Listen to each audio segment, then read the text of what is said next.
Welcome to Democracy Now!, democracynow.org, The Quarantine Report. I'm Amy Goodman. In Georgia, prosecutors have charged former Atlanta police officer Garrett Rolfe with 11 counts, including felony murder for the shooting death of 27-year-old Rayshard Brooks, who was twice shot in the back outside a Wendy's restaurant June 12th. The charges carry a sentence of life in prison or the death penalty. A second former officer involved in the killing, Devin Brosnan, will be charged with aggravated assault. Prosecutors said he's agreed to turn state's witness and testify against Rolfe, but Brosnan's lawyer disputes this claim. Fulton County District Attorney Paul Howard Wednesday revealed a photo of Rolfe kicking Brooks as he lay bleeding on the pavement, saying both officers failed to give Brooks any medical attention for more than 2 minutes. During the 2 minutes and 12 seconds, that Officer Rolfe actually kicked Mr. Brooks while he laid on the ground, while he was there fighting for his life. From the videotape, we were able to see that the other officer, Officer Brosnan, actually stood on Mr. Brooks's shoulders while he was there struggling for his life. The Guardian reports that Officer Garrett Rolfe was previously accused of covering up a 2015 shooting along with 2 other officers. Rolfe and the other officers reportedly opened fire on a black man named Jackie Jermaine Harris while chasing him for driving a stolen truck. The officers hit Harris once, puncturing his lung, but never reported the shooting. On Wednesday night, a number of Atlanta police officers staged a sick-out and refused to show up for their usual shifts to protest the criminal charges against the 2 officers. Meanwhile, new video has emerged of Rayshard Brooks speaking in his own words about his struggles with the criminal justice system. The experience of being locked up in prison, he says, left him deep in debt and struggling to pay court fees and restitution, even as employers turned him away due to his criminal record. Brooks spoke in February with the group Reconnect. I just feel like some of the system could, look at us as individuals. We do have lives, it's just a mistake we made, and, not just do us as if we are animals. Meanwhile, protests against racism and police brutality continue across the United States and the world and continue to make political gains. Officials in East Lansing, Michigan, Duluth, Minnesota, Eugene, Oregon, Columbus, Ohio, and elsewhere are moving to ban police officers from schoolhouses. Here in New York, Governor Andrew Cuomo has signed an executive order declaring Juneteenth, a day celebrating African Americans' liberation from slavery, as a holiday for state employees. Meanwhile, President Trump continued to demonize Black Lives Matter protesters, telling Fox News Wednesday their efforts were losing steam. Protesters and anarchists and terrorists and looters and all of the people that were marching on various locations over the last couple of weeks, that's died down. They've lost some energy. That's good. But because many of them don't even know what they're protesting, frankly. Trump's remarks came as Black Lives Matter protesters continued to be attacked by vigilantes and far-right counter-protesters. In Portland, Oregon, 3 protesters were injured after a driver plowed into a group of marching peacefully downtown early Wednesday. In Taylor, Michigan, 1 person was injured Tuesday evening after a driver sped through a peaceful protest, crushing one demonstrator's bicycle. And earlier this week, officials in Albuquerque, New Mexico, displayed assault rifles, handguns, knives, and hundreds of rounds of ammunition seized from members of a far-right militia group that menaced a peaceful protest Monday. 1 protester was shot and hospitalized in critical condition. In Geneva, the brother of George Floyd Wednesday called on the United Nations Human Rights Council to set up a commission of inquiry into racism and police brutality in the United States. Philonise Floyd spoke by video link. When people dared to raise their voice and protest for my brother, they were tear gassed, run over with police vehicles. Several people lost eyes and suffered brain damage to rubber bullets. Peaceful protesters were shot and killed by police.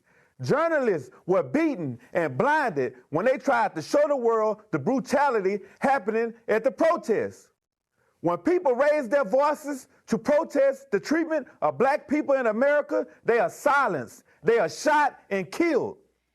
There was no U.S. representative present as Floyds spoke since the Trump administration withdrew the U.S. from the UN Human Rights Council in 2018. Top infectious disease scientist Dr. Anthony Fauci warned Wednesday the United States is still in the first wave of COVID-19 infections as 10 states reported record levels of the disease and the official U.S. death toll approached 118,000. Alabama, Arizona, California, Florida, Nevada, North Carolina, Oklahoma, Oregon, South Carolina, and Texas all posted their highest seven-day averages of new daily infections since the pandemic began. Florida reported over 2,600 new cases Wednesday, nearly matching a record high set a day earlier. Among the new cases were 16 friends who shared a night out at an Irish pub in Jacksonville, Florida on June 6th. 7 employees of the restaurant also tested positive. Despite the record level of infections, the Republican National Committee is seeking hundreds of local businesses to sign up as vendors at the presidential convention in Jacksonville in late August, which will be held in a 15,000-seat arena. Florida has officially recorded over 3,000 COVID-19 deaths, and even as cases are skyrocketing, Republican Governor Ron DeSantis says he's ruling out any new restrictions to slow the spread of the virus. But in terms of, like, the restaurants have been doing this for, what have they been doing it for 6 weeks? I mean, the idea that all of a sudden is the reason, I'm not sure that's the case. So no, we're not shutting down. We're going to go forward. In Oklahoma, Tulsa's Republican mayor, G.T. Bynum, said Wednesday he will not be attending President Trump's first campaign rally since the start of the pandemic Saturday, telling reporters, quote, "I'm not positive everything is safe," unquote.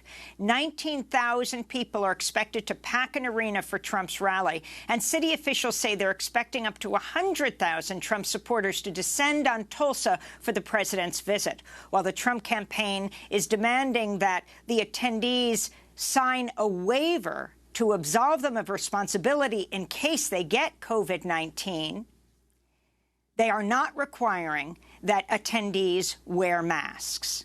Coronavirus cases continue to surge in Latin America. Brazil continues to record over 30,000 new cases daily, with the official death toll now at over 46,000. The researchers say that's a significant underestimate. A new study by the University of Washington School of Medicine predicts Brazil will surpass the United States in July to become the nation with the world's highest death toll from COVID-19. In Lima, Peru, police and riot gear used clubs and shields to beat back healthcare workers holding a protest to demand more personal protective equipment. Doctors and nurses at the protest said they feared leaving widows and orphans behind. Right now, statistics show that we're at the highest level of infection. We have lost many colleagues to COVID-19. We are asking and demanding that the government and the public healthcare system and its CEO provide adequate face masks, which they are only providing to some workers. Peru has recorded over 7,000 coronavirus deaths and more than 250,000 confirmed cases. Former National Security Advisor John Bolton's accused President Trump of personally asking Chinese President Xi Jinping to use his economic power to help him win the 2020 presidential election by purchasing more soybeans and wheat. Bolton makes the claim in his forthcoming memoir. The Justice Department sued Bolton in an attempt to block publication of the book, but copies have already been obtained by journalists. Bolton's book comes just months after he declined to testify during President Trump's impeachment trial.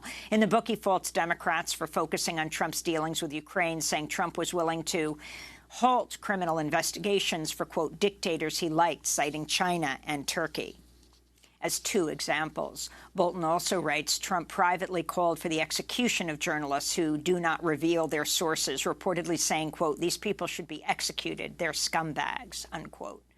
Bolton also criticizes Trump for not being hawkish enough on foreign policy. He claims Trump's decision not to attack Iran in 2019 following the downing of a U.S. drone was, quote, the most irrational thing I ever witnessed any president do, unquote. John Bolton, who strongly advocated for the U.S. to overthrow the Venezuelan government, claims in the book that Trump said invading Venezuela would be, quote, cool, and that it was, quote, really part of the United States, unquote. Bolton also claims Trump told Xi Jinping during a private meeting at last year's G20 in Japan that he supported China's rationale for building massive concentration camps to hold Uyghur Muslims. Bolton writes, quote, according to our interpreter, Trump said that Xi should go ahead with building the camps, which Trump thought was exactly the right thing to do, unquote. The report made headlines Wednesday on the same day President Trump signed the Uyghur Human Rights Policy Act that imposes sanctions on Chinese officials involved in the detention program. House Democrats have launched a probe into the Trump administration's secretive distribution of $500 billion to businesses as part of a massive coronavirus bailout package. Treasury Secretary Steven Mnuchin has refused to release details about where the taxpayer money has gone, claiming it's proprietary and confidential information.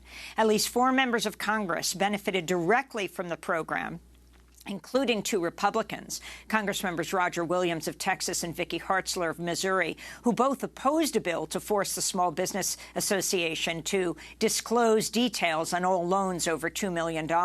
One unlikely recipient of the loans has been publicly funded charter schools. The group Network for Public Education has tracked nearly $50 million going to 27 charter schools across the country. Authorities are now probing the recent hangings of 6 people of color in 4 states. Officials have ruled every case to be a suicide, but many fear some of the deaths might be modern-day lynchings. On Wednesday, police found a 17-year-old African-American boy hanging from a tree in an elementary school playground in Spring, Texas. On Monday, a Latino man was found hanged in Houston. Hangings have also been reported in New York City, Portland, Oregon, and in the California cities of Victorville and Palmdale. Meanwhile, a hate crime probe has begun in Oakland, California, after 5 nooses were found hanging from trees in the city. A number of food manufacturers have announced plans to remove racist imagery from their packaging. The products include Aunt Jemima's syrup and pancake mix, Uncle Ben's rice, and Mrs. Butterworth's pancake syrup. They're saying they'll retire those names. A group of 50 human rights experts at the United Nations have condemned Israel's plan to annex 30% of the occupied West Bank, describing it as a, quote, vision of a 21st century apartheid.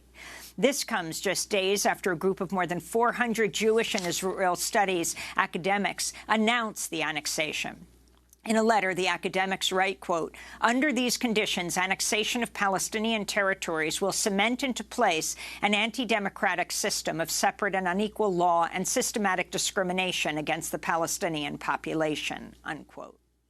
In Britain, the governors of Oxford University have voted to remove a statue of the Victorian-era colonizer Cecil Rhodes, who helped pave the way for South Africa's apartheid system.